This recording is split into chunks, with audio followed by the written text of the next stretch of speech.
everybody, welcome back to the channel, guys. This is gonna be a supplement video to the dragster video I put out a couple weeks back. I originally did have some film made and some footage done, but I lost it.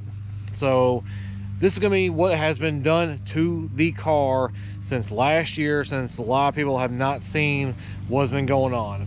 Car we're talking about is, of course, my 2020 Velocity Blue Mustang GT. Some of y'all will spot a lot of stuff has changed with the car, both in looks and power and just interior, the whole nine yards. A lot of stuff has changed with the car. We're going to go over that today in the video, but first off, let's go with what has changed on the outside of the car. Last year we already had the PP1 splitter, we already had the grills done, stuff like that. What biggest change that's happened now to the outside is, number one, we do have an Anderson Composites 350 style carbon fiber hood. God, it looks so good on here. We do have the mirror skull caps. We do have Anderson Composites 350 track style spoiler and deck lid panel. Of course, we got Euros. One of the biggest changes that actually just happened after the dragster video was I had a friend of mine, Berserk Wraps, actually wrapped my roof in 6D carbon, and actually he took enough attention to detail that if you look how the grain is running right here and then come to my hood, he's actually had the grain running the same direction. Now it is already in the works to get the ceramic coated so it'll have the same sheen as real carbon fiber, but like I said, that's something else we're working on. Other than that, guys, on the outside, I have switched out my front runners to now, instead of having 18s on 28s, I'm now down to 17s on 28s, but now I actually have a Mickey Thompson radial instead of a bias ply, so the car is actually a lot more drivable on the street. Big shout out to Ken for letting me buy them off him, and also Pony 1992, guys, I appreciate it. Another thing that has changed, I did put on the 350 style rockers. Wasn't a big fan of how they went on, but I do like the way they turned out. Once I put the street wheels on, I know it's going to look a lot better too. We do have a set of Steeda drag springs in the garage to go on the car, which, as many of you know, is only like a 0.65 or 0.7 drop. It's a minimal drop. I didn't want to drop it a lot. I like the stock suspension, how it works with this car. But other than that, guys, man, she looks good. I actually gave it a decent little bath yesterday, and the one thing I will say, Velocity Blue definitely pops in the sun. Now, some other changes that have happened to the car. It's interior. Let's go over that right now. Interior wise, all right. Of course, biggest change is we now have leather seats. Kinda. These are actually covers I got from Xander 13, and he got from a company called Custom Interior. Link up here for y'all to check them out. They there's a bunch of people that use their products on the Mustang 6G, and also they make multiple products for other vehicles also. I got the kit with the seat covers, floor mats, front and rear. Excuse my pile of stuff back there. I haven't cleaned it out since I went to the track.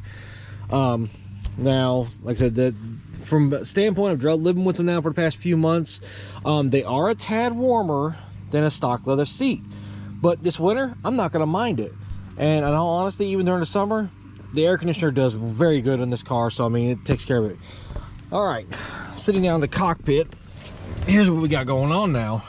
Still got the 48 conversion, main gauge. I got my little draggy up there. Oh, what's this?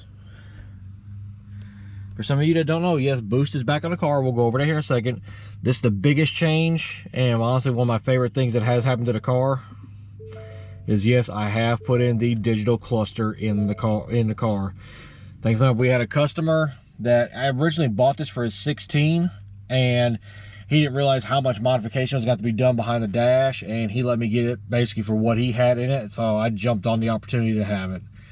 And of course, got all the full drive modes and all that stuff. So I mean, if you have a digital dash, you know it's a toy, but it's awesome to have. And plus, I like it because you actually get a little bit more information out of the digital dash, and of course the N gauge than normal. We still do have the carbon fiber outline. Now this is a dry carbon without like a clear on it, so you actually can feel the texture.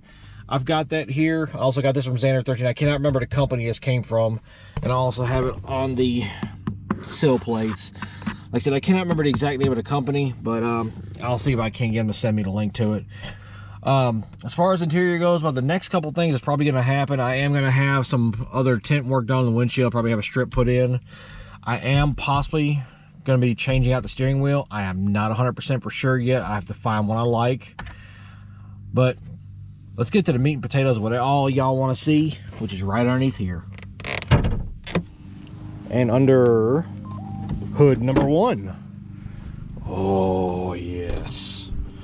Oh yes.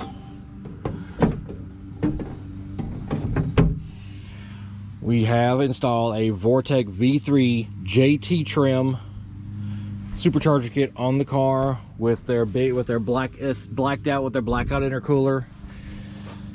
We do have a lethal triple pump fuel system now. We also do have a UPR valved catch can. Helps out with a lot of stuff. Basic setup, the rest of the car is still the same. Have done some other upgrades. We still have the stock manifold just locked out. Like I said, fuel system. We do have FIC 1000 injectors. This is triple 285 pumps. We are on E85. That's not changing. But I mean, other than that, the car makes great power, does great on a drag strip, and I expected, and me and Ken are expecting at times get down in the 6.5 territory with the mile per hour I have with better air. The air we had last time I ran was around 3,000, 2,800, 2,500, 3,000, so it was kind of up there. I mean, if you can't breathe yourself, the car's not going to breathe as well. Other upgrades that have been done you can't see, and I really can't show you.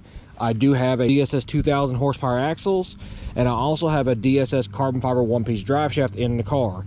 I still have the 373 Torsen differential in it.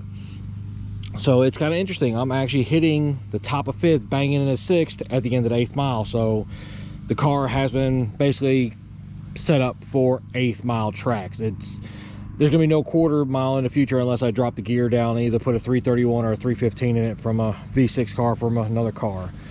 But I wanted 373 because of the iron Torsen dip. It's stronger. It's gonna last better. But anyway, guys, I just want to give you a video of what's been done to the blue car, what's coming in the future. There is going to be more content coming with it, that is for sure. We are going to be doing more content with the car. There's probably going to be a few other small changes here and there we're going to do with it. I am debating on either changing the blower head out to a V7 or pulling down to V3 because right now I'm still on the 3.6 pulley. The only other thing is going to have to happen here soon, which we are working with our transmission builder that works with us through HPR, is going to be having the 10R80 built up in it, because as you know, 10R80's around this power level. It's going to live, but I don't know how long it's going to live. But anyway, guys, I appreciate your views. I appreciate you watching, subscribing, clicking the notification bell. I appreciate all of you. I do. But if you like more of this content, please consider subscribing, share with your friends, and guys, we'll catch you on the next video. Peace.